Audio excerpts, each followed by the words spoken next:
Okay, let's unpack this.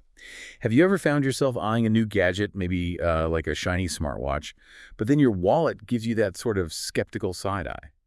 Well, today we're diving right into that sweet spot, that intersection of affordability and, the Apple experience. We're doing a deep dive into the renewed Apple Watch SE, the second generation one, specifically the 40 millimeter silver aluminium case with the white sport band. And our whole take today is based on this really detailed review from someone who actually lived with this exact watch for 2 solid weeks. Really put it through its paces. Right. And our mission here, for you listening, is to kind of pull out the most important bits from that review, cut through the noise and help you figure out if this budget-friendlier watch really gives you that core Apple Watch feeling you'd expect, and importantly, what trade-offs, if any, you'd actually notice day to day. Basically, we want to give you a shortcut to being really well-informed on this specific model. It kind of makes you ask, are we maybe paying too much for new sometimes when renewed gets you, well, almost everything that counts? Yeah, exactly, because that's the promise, isn't it? With a renewed model like this, you get the wallet friendliness, but you still expect that Apple build quality, that smooth performance. It's a really tempting idea. And what's genuinely eye-opening here, I think, is just how much of that core Apple Watch experience you can get, even with a renewed model. It kind of challenges what a lot of us might assume about refurbished tech, Okay, so if I'm buying renewed, I may be picturing, I don't know, a few minor scuffs, maybe 85% battery health. But our reviewer mentioned that unboxing this SE felt, and I think the quote was, reassuringly familiar, almost like new. They said it was in pristine condition, no scuffs, the band looked perfect, and get this, over 90% battery health. Now, is that the standard for Apple renewed? Yeah. Or did this person just get super lucky? Because, wow, that changes things if it's normal. That's a really key point, actually, and it says a lot about Apple's refurbishment process. The review definitely suggested this wasn't just a fluke. Apple renewed stuff generally does arrive looking, well, pretty much perfect. Functionally perfect, too.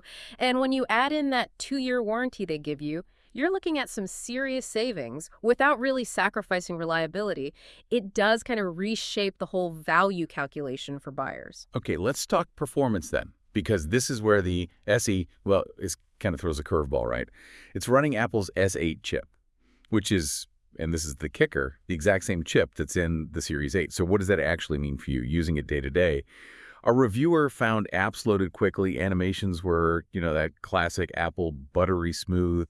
Navigating menus wasn't sluggish. That sounds like flagship speed in a budget watch, which is frankly pretty surprising. Did the review get into why it felt so quick? Is it really just as good as the high-end ones, or are there maybe subtle things you'd miss? That's a good question. And it seems to come down to Apple's whole integrated approach, hardware and software working together. It wasn't just the raw speed that impressed the reviewer. It was also those little touches, things like the touch screen and the digital crown being really responsive, even apparently with damp fingers after a workout. And the interface is just classic Apple, right? Easy swipes for control center notifications. But they specifically mentioned that satisfying, precise haptic feedback you get when you press the crown or tap on things. That's what makes it feel premium. It makes that buttery smooth thing more than just marketing talk. It's those details that make it feel just as good as a brand new one, user experience-wise. Right. And for a lot of people, maybe the main reason they even want an Apple Watch is fitness tracking. Health tracking. And the SE seems to deliver here, definitely. You get all the core stuff. GPS for distance and pace, heart rate monitoring, automatic workout detection. Our reviewer tried it on runs, bike rides, yoga, said the GPS was accurate, within a few meters.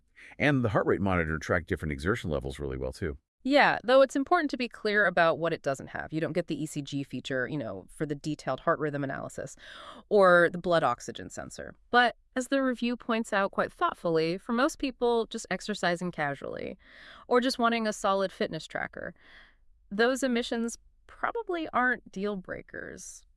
Not really. The main motivator, the activity rings, they're still there, and they're a huge draw. And apparently, for anyone like the reviewer who gets stuck into work and forgets to move, those little animated nudges to stand up are, a godsend, basically. It's almost like having a tiny, very polite fitness coach on your wrist. Absolutely. Those activity rings sound genuinely effective.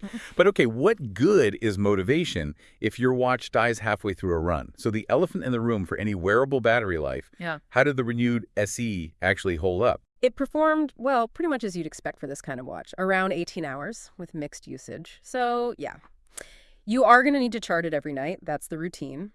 However, the charging itself sounds pretty painless. That magnetic charger is quick. Apparently, it gets you from like 20% up to 80% in just 45 minutes. So, look, if charging overnight fits into your life anyway, it's really not going to be a problem. Which brings us to maybe a key difference: the always on display. The SE doesn't have that. Apple saves that for the Series 9, the Ultra. So, for you listening, how much does that feature actually matter in your daily life? Yeah, that's definitely a feature some people feel they absolutely need. But the reviewer actually found the SE's lift-to-wake function was surprisingly quick, Yeah. responsive, so it felt less like a trade-off and more just, well, a different way of doing things. They said they adapted really fast because the screen just lights up instantly when you tap it or raise your wrist. So, yeah, it's the difference, but maybe a manageable one considering the significant cost saving you get. And connectivity-wise, it's worth stressing, this was the GPS-only model being reviewed. That means no making calls or using data independently if your iPhone isn't nearby. That's a really crucial distinction for your lifestyle. If you're fine having your phone with you and the review confirmed pairing was seamless, for calls, text notifications over Bluetooth, then it's basically a non-issue. But if leaving your phone behind when you pop out for a run or an errand is a big deal for you, then you need to look at the GPS Plus cellular version, which obviously costs more. It really just depends on your habits. Okay, so wrapping this up, what does this all mean for you? We've dug into this renewed Apple Watch SE, the second gen one. From that surprisingly, new unboxing and the nice understated silver aluminium design, right through to its really snappy performance thanks to that SA chip, the same one as the Series 8. So apps launch fast, animations are super fluid. We looked at the fitness tracking, pretty robust, accurate GPS, good heart rate monitoring that even our source reviewer found impressive. And those motivating activity rings we talked about. Even the battery life, yeah, it's around 18 hours, but it seems perfectly manageable with that quick charging. Like 20 to 80% in just 45 minutes, you're probably not going to be caught short very often. And stepping back, looking at the bigger picture, that whole renewed aspect is just really compelling here. With Apple's refurbishment process being so solid, delivering devices that look basically new, have great battery health, often over 90%, and backing it all up with a 2-year warranty, you're getting serious savings without really giving up on reliability or that core Apple experience. It's not just a budget choice, it feels like a genuinely smart value choice, which I think raises a really interesting question for you, the listener. In a world where new tech always seems to be pushing more features, higher prices, how do you personally define excellent value in a wearable? Is it about having absolute every single bell and whistle, like the ECG, the blood oxygen sensor, even if you might not use them much? Or is it more about finding a brilliant all-rounder, something that just slots into your life seamlessly, supports your everyday stuff, your exercise, works great with your iPhone, and does all that without costing a fortune, maybe saving you hundreds? What really stands out to you as the most critical trade-off or the most essential feature when you think about a watch like this for your life? That is a great question to mull over. We really hope this deep dive has given you some useful insights, plenty to think about regarding your own needs and priorities, hopefully helping you cut through some of that noise and figure out what truly works for you.